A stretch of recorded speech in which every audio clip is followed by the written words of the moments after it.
Ahí está, perfecto. Pues buenas noches para todos y para todas. Espero que se encuentren muy bien, por supuesto, cuando vean este video. Eh, Comentarles que me encuentro muy contento por el desempeño que han estado eh, teniendo semana tras semana. Eh, ya están mejorando bastante en términos de la presentación de las tareas, en la elaboración de las gráficas, del análisis. Solamente falta o hay una tarea pendiente que sí me gustaría que abordáramos y es la de la forma de citar adecuadamente en sus tareas.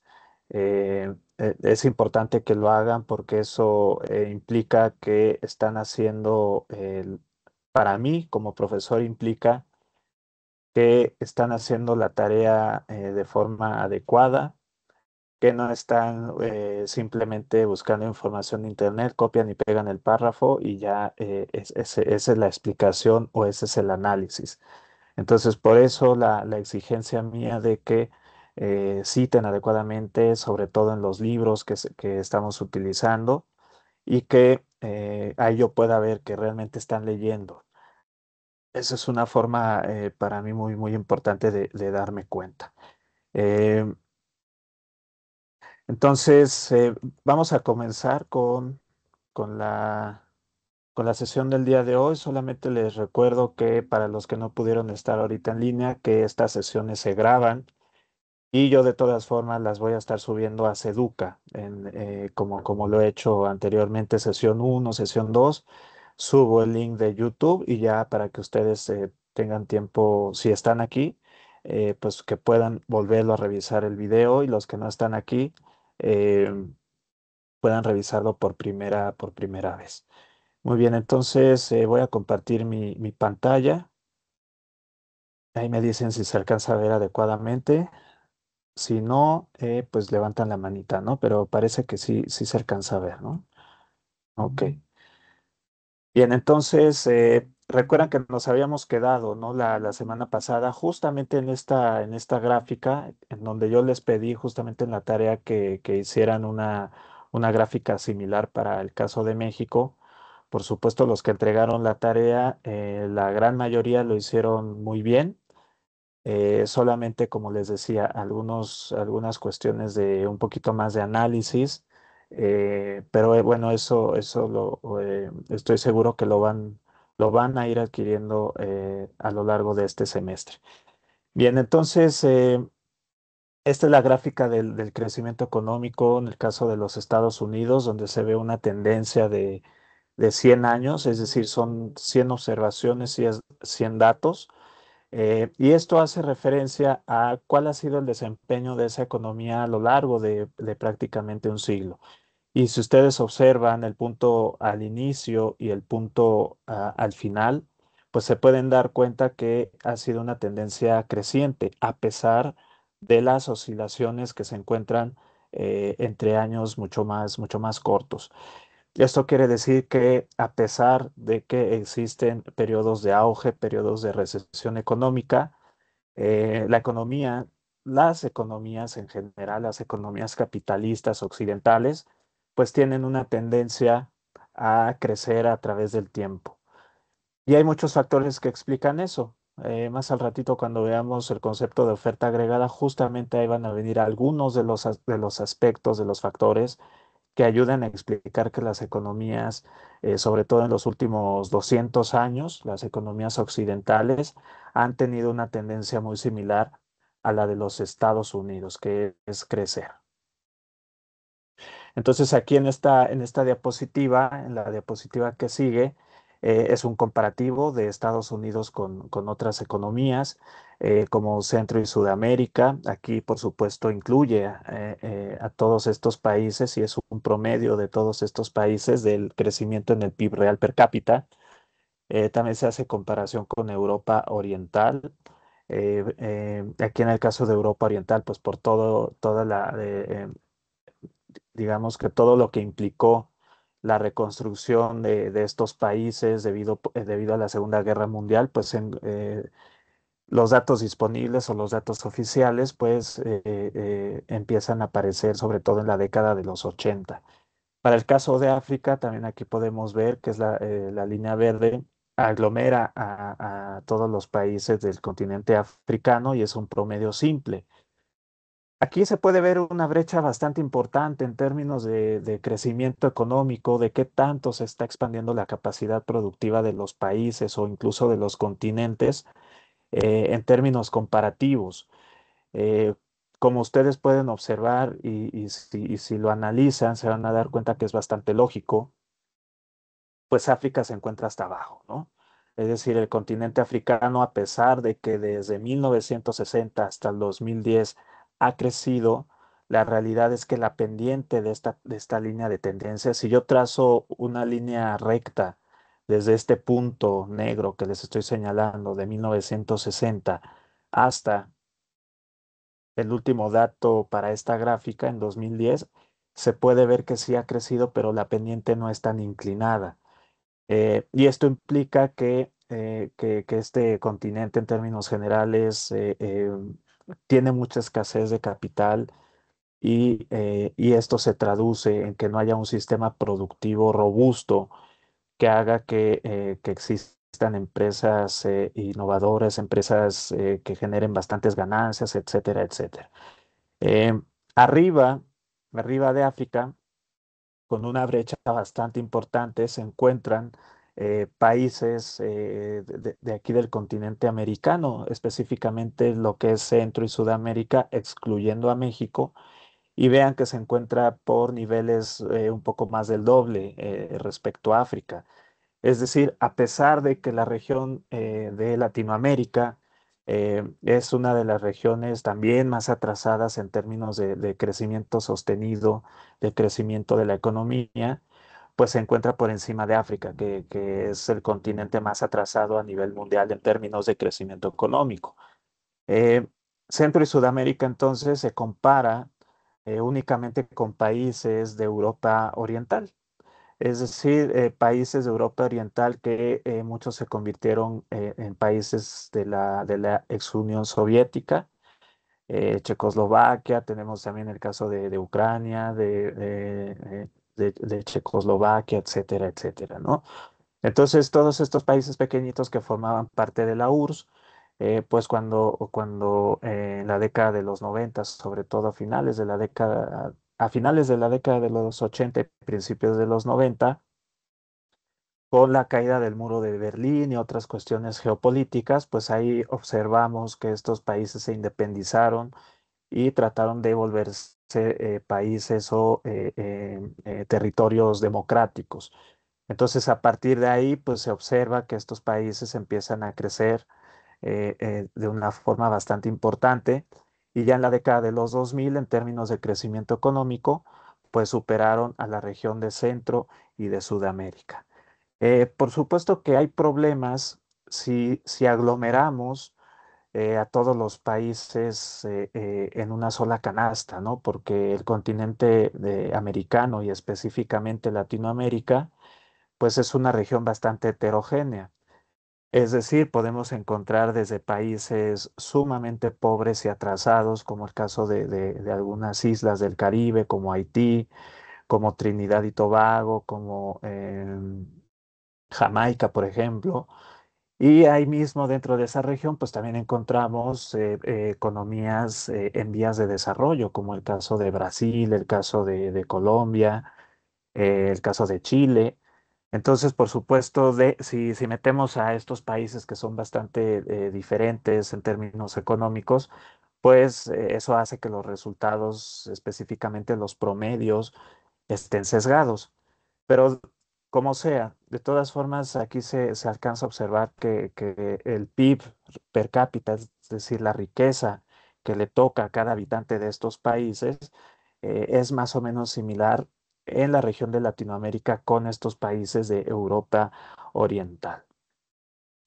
Y también para fines de comparación, pues se encuentra a la economía más grande que ha habido de los últimos 30 años, que es Estados Unidos, aunque China ya está a punto de alcanzar a los Estados Unidos. Y las proyecciones es que en las próximas décadas China sobrepase a los Estados Unidos como el país más grande en términos económicos. Pero aquí volviendo a este ejemplo, pues Estados Unidos, que es la línea roja, pues se encuentra muy por encima de los países africanos y también de Latinoamérica y de los países de Europa Oriental. Hoy en día, los países que le hacen, digamos, juego a los Estados Unidos, pues se encuentran sobre todo en la parte de Europa Occidental y los países, algunos países del sureste asiático, como China. También ahí se puede encontrar el caso de Singapur, el caso de Corea del Sur, entre otros. Entonces, es muy importante analizar estas tendencias porque nos está diciendo qué tan rico en términos monetarios, qué tan rico en términos monetarios es un país. Ajá, entonces, por supuesto, a todos nos conviene que un país sea más rico, que su economía crezca, porque esto quiere decir que esta riqueza se debería de repartir de forma más equitativa, ¿no? Y aquí hago mucho énfasis con el se debería, porque por lo menos en la teoría así debería suceder, que si un país es más grande en términos económicos, crece más, eh, se reparte mejor esa riqueza entre los habitantes. Sin embargo, nosotros observamos que en la realidad esto no necesariamente es cierto, ¿no? Sin embargo, aquí vamos a suponer que sí es así. Eh, Aquí es, como les decía, un ejemplo también de los Estados Unidos con países pues ya mucho más en vías de desarrollo y podemos ver el caso de Singapur, que en los últimos años, esta gráfica es hasta el 2010, pero antes del 2010, por ahí del 2005, 2006, vemos cómo Singapur rebasó a los Estados Unidos en términos del PIB per cápita.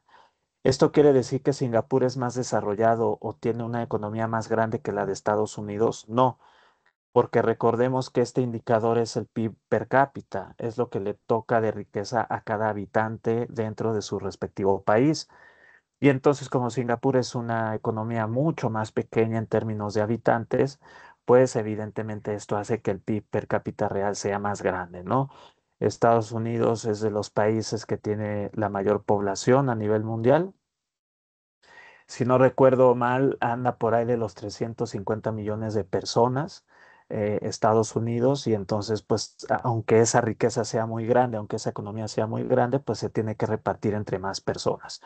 Eh, Vemos el caso de los países del sureste asiático, también muy importantes, eh, eh, sobre todo han cobrado mucha relevancia en las últimas 2 décadas.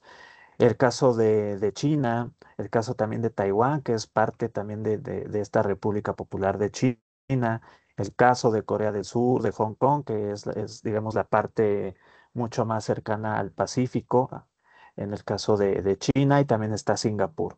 Entonces, estos países son países que han crecido, como ustedes pueden verlo en la gráfica, tienen una pendiente muy inclinada. Esto implica que son países que han crecido año tras año con tasas de crecimiento económico bastante elevadas.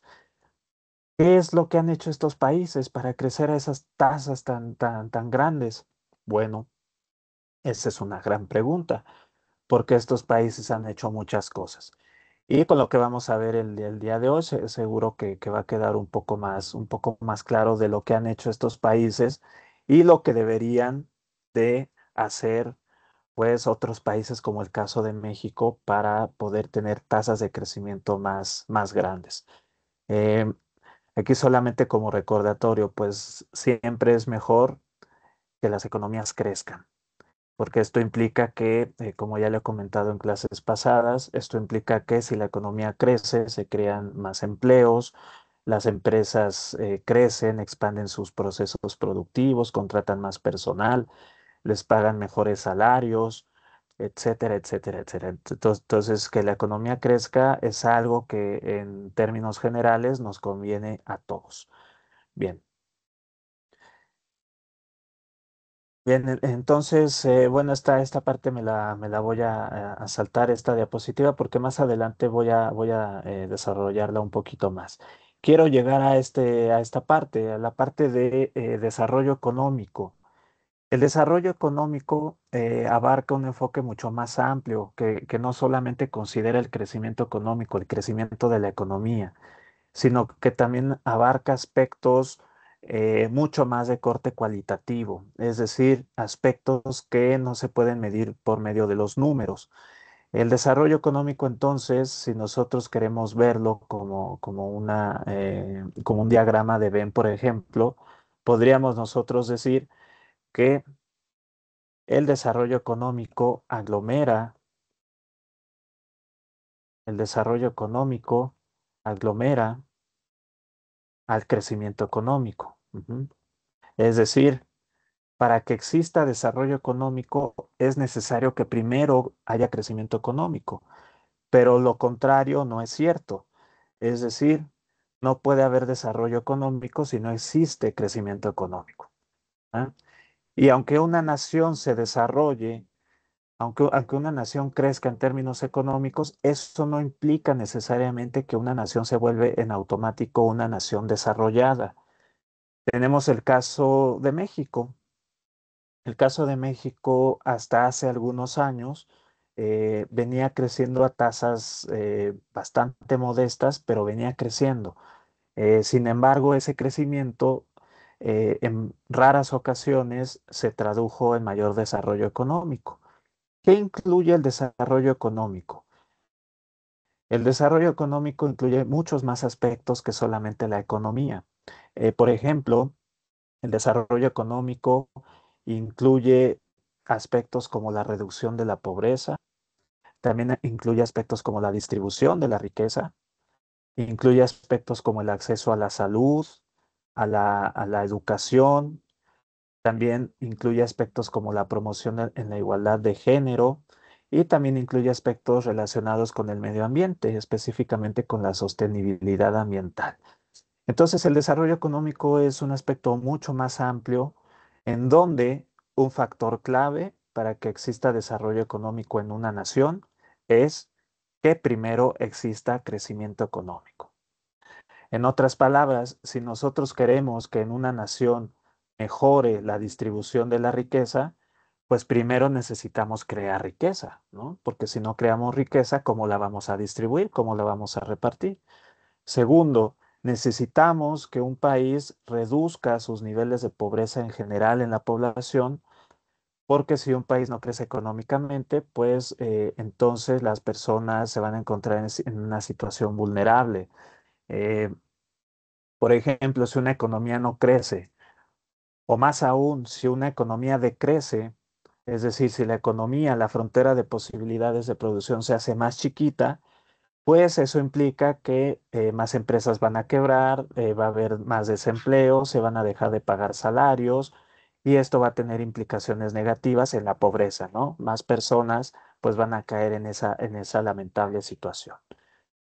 También es muy importante, necesitamos crecer económicamente para que el Estado, en este caso, pueda recaudar más impuestos, ajá, a través del consumo de los hogares, a través del pago de impuestos de las empresas, algo que ya he comentado en sesiones pasadas. Y entonces esa mayor recaudación del gobierno va a hacer que ese dinero, el gobierno, por lo menos en la teoría, el gobierno invierta ese dinero en educación, por ejemplo, construyendo más universidades públicas, otorgando mayores becas a los estudiantes de excelencia. También implica que el gobierno pues va a tener más dinero para la construcción de hospitales, que esos hospitales pues tengan los insumos necesarios para atender sobre todo las enfermedades más costosas, que dicho sea de paso, esas enfermedades costosas son más inaccesibles para las personas más pobres o más vulnerables. Entonces ahí la importancia de que el gobierno pueda invertir en capital humano, específicamente en atención médica, en salud y también en educación. Recordemos que la educación también es un factor muy importante para el desarrollo económico. Brevemente les comento, aquí el caso de Corea del Sur, me voy a regresar. Aquí el caso de Corea del Sur es un caso muy interesante de estudio porque Corea del Sur en la década de los 70 del siglo pasado tenía un ingreso o un PIB per cápita muy similar al de México, ajá, cerca de los 380, casi $400 por persona. Estaban casi en el mismo nivel. Sin embargo, México se estancó en los últimos 30 o 40 años por diversos factores. Pero ustedes pueden ver aquí en la gráfica que en esta línea que representa Corea del Sur, que es esta línea como naranja, yo la veo naranja, eh, vean cómo Corea del Sur creció la riqueza por habitante a partir de la década de los 70 y sobre todo en la década de los 80. Vean cómo esta economía creció de forma bastante espectacular, llegando casi a alcanzar a los Estados Unidos. ¿Qué fue lo que hizo Corea del Sur? Apostó por el capital humano, es decir, el gobierno invirtió sobre todo en educación, ¿sí? En que las personas de Corea del Sur tuvieran como mínimo una carrera universitaria y muchos de ellos también hicieron posgrados en el extranjero, en los Estados Unidos, en Inglaterra, en varios lugares, que eran financiados por el mismo gobierno, es decir, el gobierno les daba becas a los surcoreanos que querían estudiar fuera, con la condición de que cuando terminaran sus estudios de posgrado en el extranjero, regresaran a su país para que esos conocimientos que adquirieron como estudiantes de posgrado pudieran aplicarlo para el desarrollo tecnológico, para el desarrollo económico, precisamente de su país. Entonces, por supuesto, esta política es una política con una visión de largo plazo, donde pues el país, los gobernantes de Corea del Sur, pues apostaron justamente por formar ciudadanos altamente capacitados que fueran a las mejores escuelas eh, públicas, nacionales e internacionales. Y después, con el tiempo, cuando crecieran, regresaran ese conocimiento que adquirieron gracias a la beca del gobierno. Entonces fue una política educativa muy exitosa que inició en la década de los 70, sobre todo en la década de los 80, y que les ha traído, por supuesto, un crecimiento económico bastante importante. Corea del Sur no solamente invirtió en política educativa, sino también fortaleció sus instituciones democráticas, el Estado de Derecho, etcétera, etcétera. Algo para pensarse, ¿no? En países que nada más nos quedamos estancados eh, en las tasas de crecimiento económico. Bien, otro aspecto, por supuesto, que también incluye el desarrollo económico es la promoción de la igualdad de género.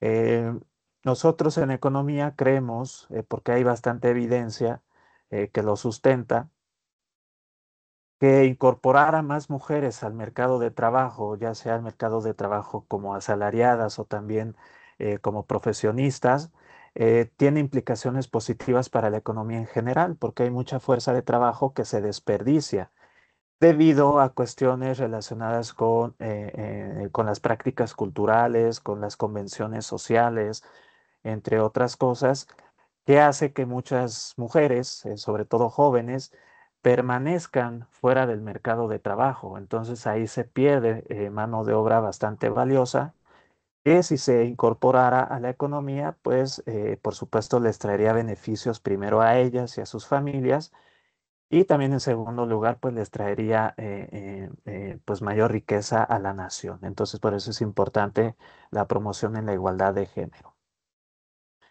Y finalmente, un aspecto que se ha incorporado en años recientes, sobre todo con los embates del cambio climático, es el aspecto de la sostenibilidad ambiental.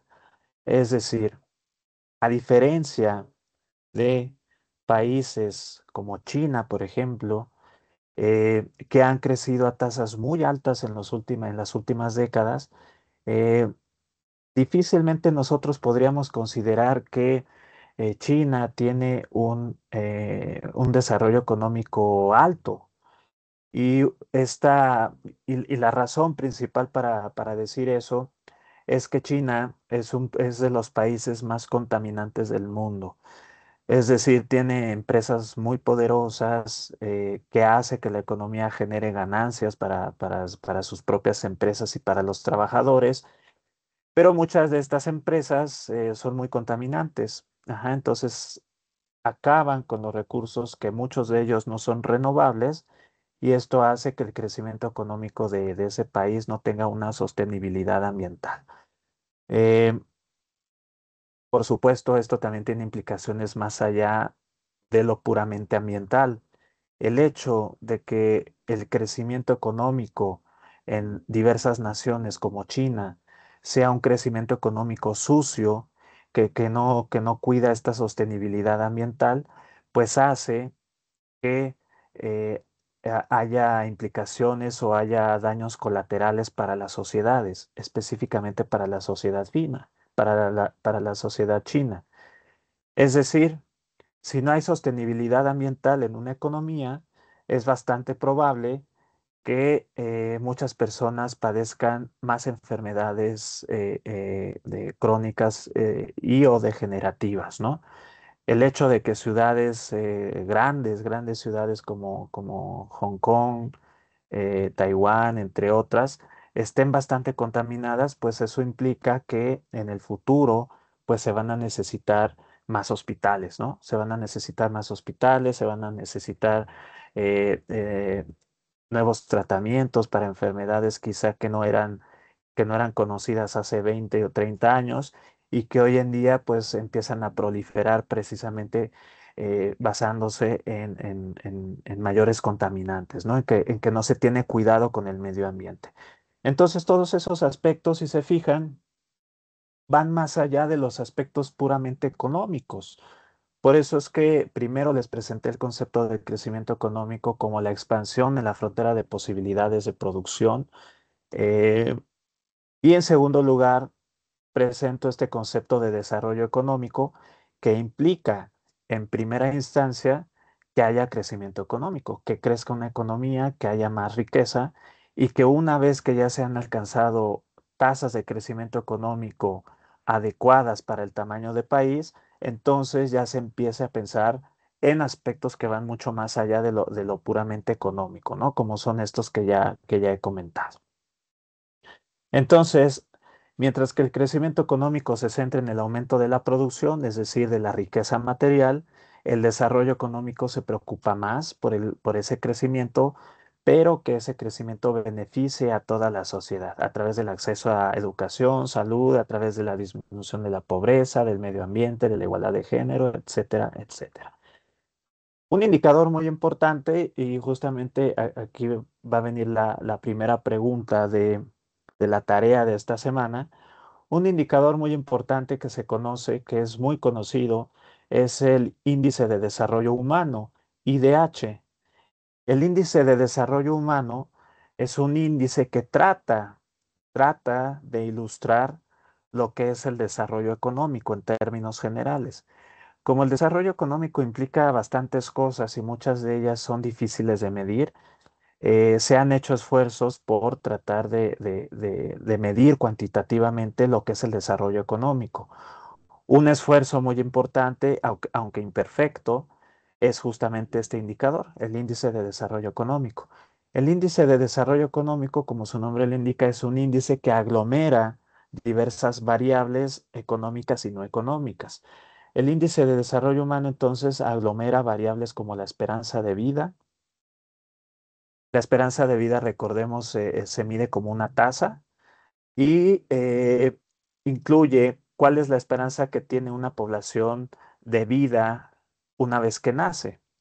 Entonces, en el caso de México, hasta donde yo me quedé en las últimas cifras, la esperanza de vida para hombres era de alrededor de 70 años, mientras que para el caso de las mujeres, la esperanza de vida al nacer era de 76 años. Es decir, en promedio, las mujeres nacen un poco más, eh, al revés, nacen y tardan más tiempo en fallecer. En promedio a los 76 años. Por supuesto, habrá muchos casos donde eh, varias mujeres superen esta edad u otros casos en donde se queden cortas, ¿no? Recordemos que este es solamente un promedio. Entonces, primer indicador del índice de desarrollo humano, la esperanza de vida al nacer. Segundo indicador, la tasa de analfabetismo, medido justamente por la educación. Por supuesto, en países menos desarrollados, pensemos en naciones del Caribe, por ejemplo, Jamaica, Haití, que son de las naciones más pobres, no solo del continente, sino del mundo, pues las tasas de analfabetismo son bastante altas. Es decir, las personas nacen, crecen, se desarrollan y en muchos casos en toda su vida no aprenden a leer ni a escribir, ¿no? Entonces, la tasa de analfabetismo también es un indicador de la educación que tienen los habitantes de cierto país. Otro indicador también muy importante, este sí es económico, del índice de desarrollo humano son los ingresos por habitante.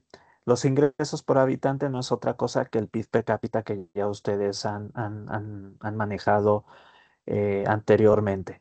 Entonces, la riqueza que le corresponde a cada persona en un país determinado también forma parte de este índice de desarrollo humano.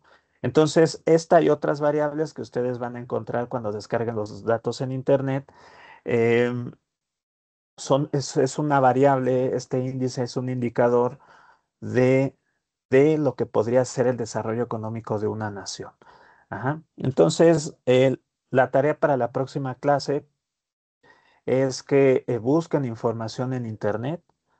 Pueden ustedes hacerlo de una forma bastante sencilla. Se meten a Google. Ahí en el buscador de Google ponen UNDIP o PNUD en español, cualquiera de los dos. Este UNDP es en inglés, es United Nations Development Program, o en español lo que sería como el Programa de las Naciones Unidas para el Desarrollo. Se meten a esa página de las Naciones Unidas y ahí van a buscar el índice de desarrollo humano. Este índice de desarrollo humano ha sido elaborado para la mayoría de los países del mundo. Entonces, y por supuesto, este se publica, si no mal recuerdo, cada 2 años, este índice de desarrollo humano. Entonces, lo que les voy a pedir de una forma similar a la tarea pasada, específicamente la tercera pregunta que hicieron, es que grafiquen este índice de desarrollo humano. Este índice de desarrollo humano para diversos países. Y específicamente este índice de desarrollo humano, quiero que grafiquen la esperanza de vida al nacer, que está medida en años. Un ejemplo ya se los puse. En el caso de México, creo que hasta donde yo me quedé, la esperanza de vida en hombres era de 70 años y para mujeres era de 74 o 76. De escolaridad, medido por tasas de analfabetismo, también en años, también los años promedio de escolaridad. eh, es decir, cuántos años van las personas a la escuela. Si son 6 años, pues podemos inferir que fue hasta la educación primaria. Si fue hasta los 9 años, hasta educación secundaria. Si fue hasta los 12 años, hasta la prepa y así. Y finalmente el ingreso per cápita, el ingreso o el PIB per cápita, ¿no? Que es exactamente el mismo. Entonces, una vez que ustedes descarguen en un archivo de hoja de cálculo, que en este caso sería Excel, eh, lo que van a hacer es algo como lo que se muestra aquí en pantalla. Van a agarrar un año, de preferencia el año más reciente. Si no mal recuerdo, el último hasta donde yo me había quedado era 2022, pero de todas formas ustedes chequen en la página si, si ya está este indicador más actualizado, si ya sale el 2023 o si hay datos sobre el 2024. Pero si no, quédense con el último, que es 2022. Bien, entonces lo que van a hacer es que van a elegir países, por lo menos 50 países del mundo, y los van a poner en una primera columna, ¿sí? En una primera columna. En la segunda columna, aquí que yo le puse ISO, ISO no es otra cosa que la etiqueta. Es decir, cómo voy a identificar al país por medio de sus iniciales o del acrónimo, como ustedes quieran. Entonces, aquí en el caso de Argentina, la etiqueta para identificarlo aquí en la gráfica es ARG, ¿sí? Eh, Aquí en la tercera columna sería una variable. En este caso puse el gasto público por estudiantes, es una variable y está medido en dólares. Ajá, entonces Argentina en 2018 para educación primaria, ¿cuánto gastaba el gobierno? Gastaba en promedio $3,148 por habitante, ¿sí? Esta variable no se las voy a pedir, es solamente un ejemplo. Pero la variable que sí les voy a pedir, porque es justamente la que viene en el índice de desarrollo humano, es el PIB per cápita.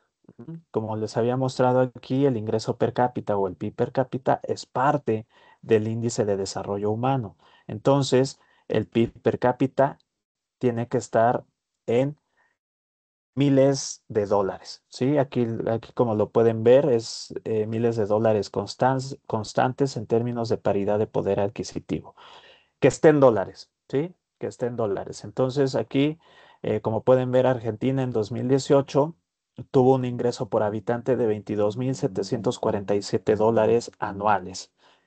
Australia tuvo 49,000 y así nos seguimos hasta los 50 países que les estoy pidiendo.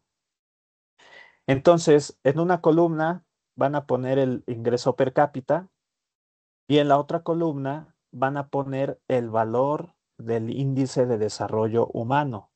Los valores del índice de desarrollo humano van a estar entre 0 y 100. Ajá, entonces aquí, por ejemplo, supónganse ustedes que encuentran que el caso de Argentina tiene un índice de desarrollo humano de 0,56. Así lo van a encontrar ustedes. Después México van a encontrar un valor del índice de desarrollo humano de 0,45. Estados Unidos van a encontrar un índice de desarrollo humano de 0,90, ¿no? Y así con los 50 países de la tercera columna.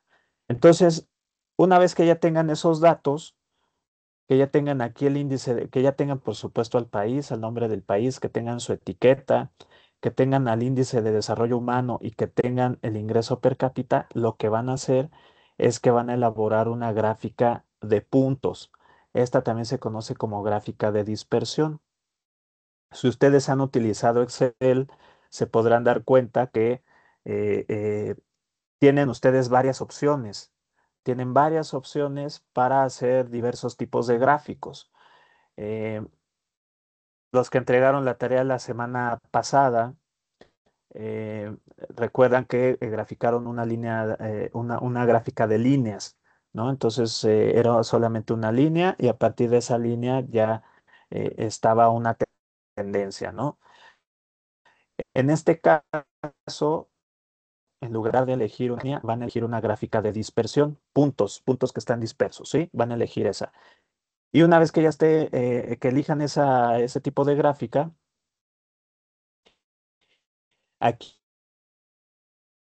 de la, el PIB per cápita, como está aquí en el ejemplo, y aquí abajo van a poner el índice de desarrollo humano, que va, en este caso que les estoy pidiendo iría desde 0 hasta 100. Ajá. Entonces ahí les va a arrojar una gráfica de dispersión. Eh, y ustedes tienen que, ahí a través de varias opciones, tienen que poner las etiquetas, es decir, las primeras tres letras, el acrónimo del país, cerca del puntito que representa. Esto para que podamos identificarlo, cuál es la posición que tiene este país en la gráfica, ¿no? Entonces, ¿cómo lo vamos a leer? Una vez que ya ustedes tienen un gráfico muy similar a este, le ponen por supuesto su título, ponen aquí los títulos de los ejes, ponen las etiquetas cerca de los puntitos.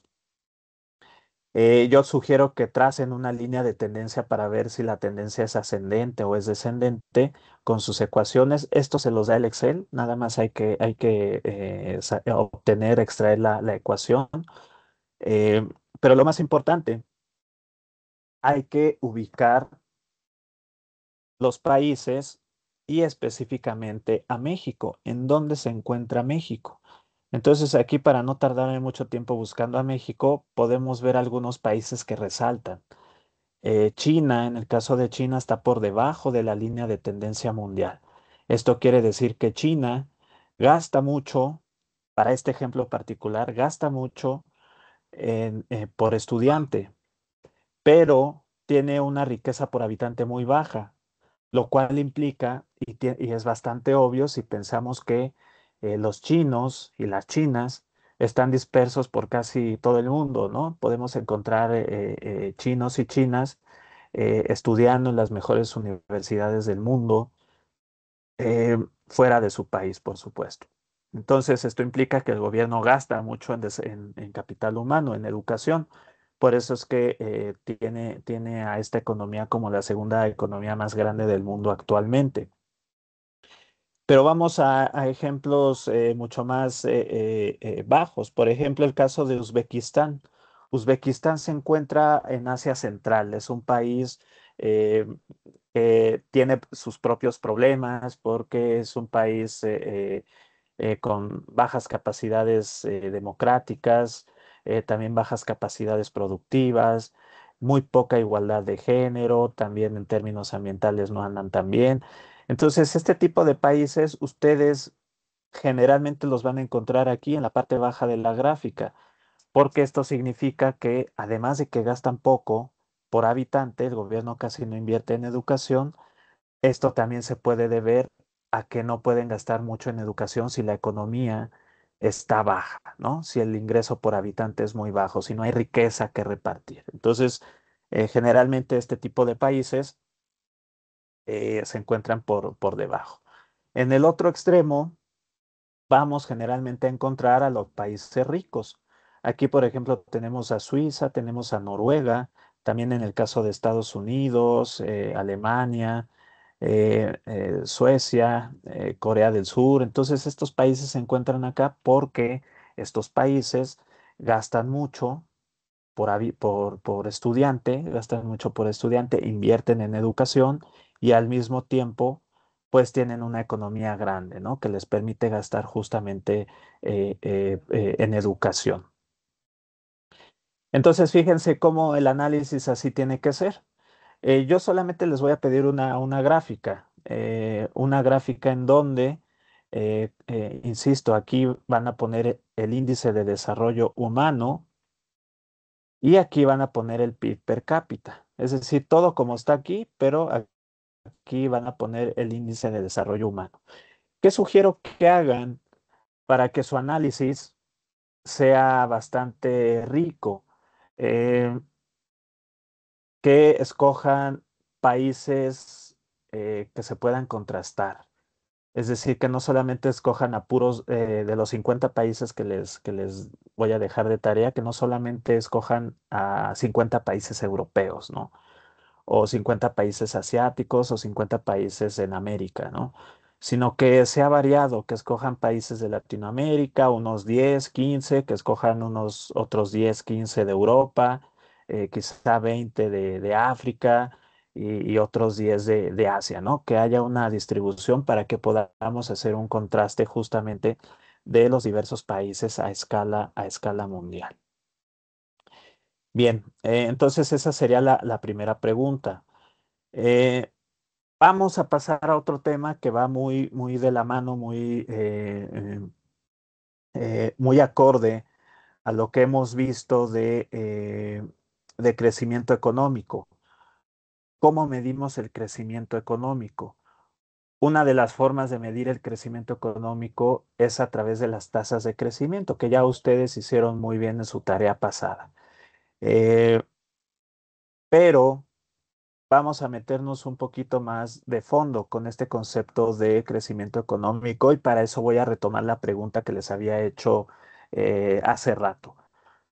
¿Qué es lo que causa, qué es lo que causaría que una economía crezca?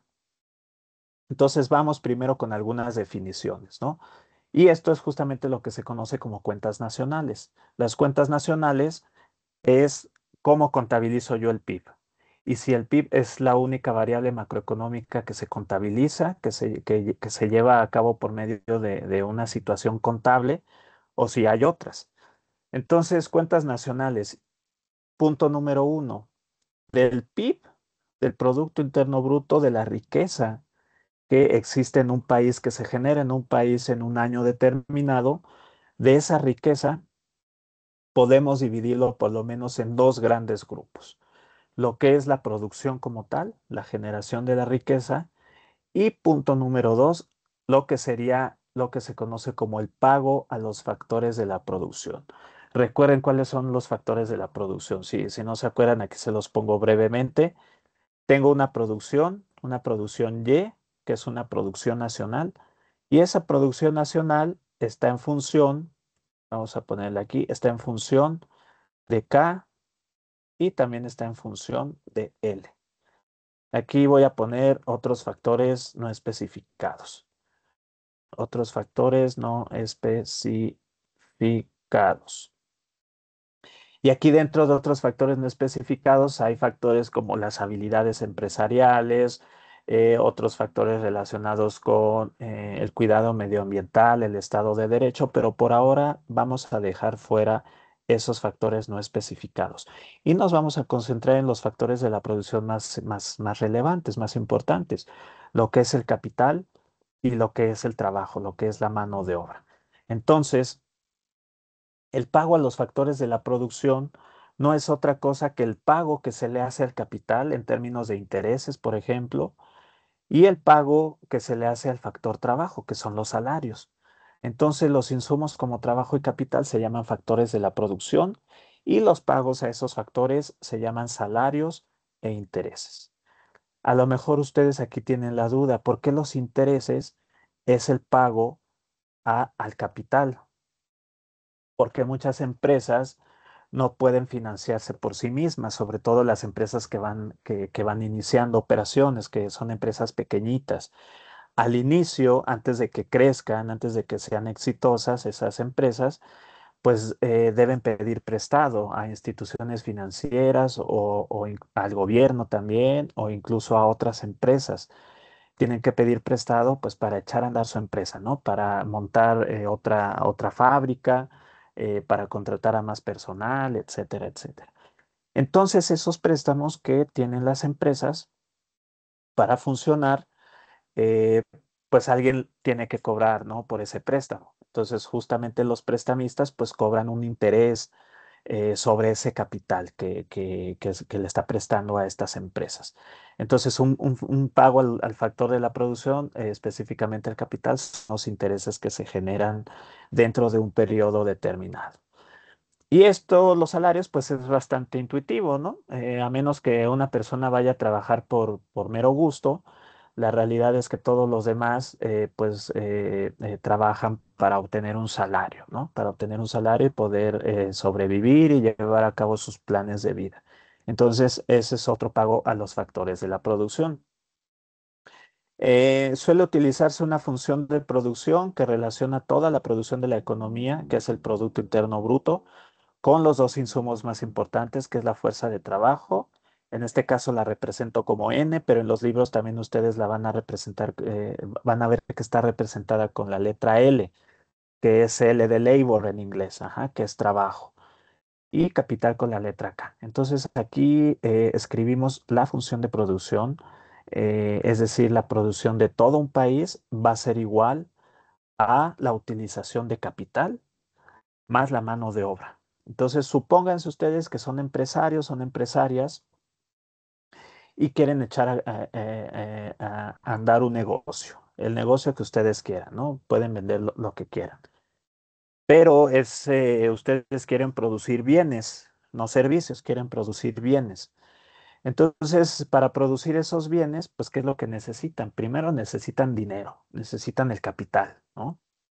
Ya sea capital físico o también capital financiero, pero necesitan capital.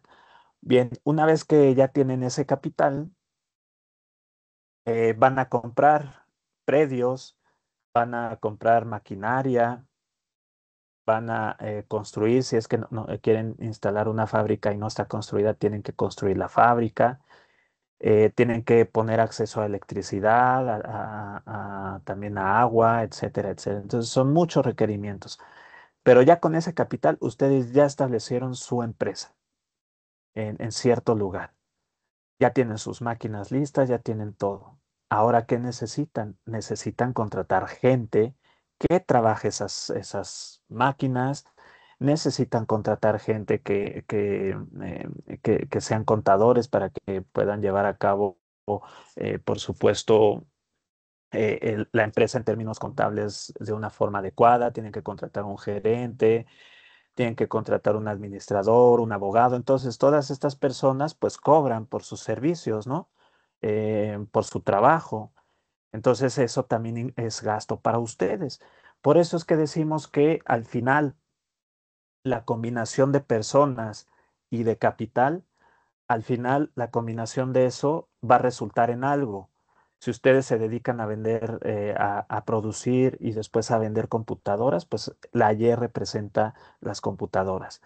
Si ustedes son empresarios, empresarias de sillas, bueno, la Y va a representar las sillas, ¿no? El total de sillas en un año.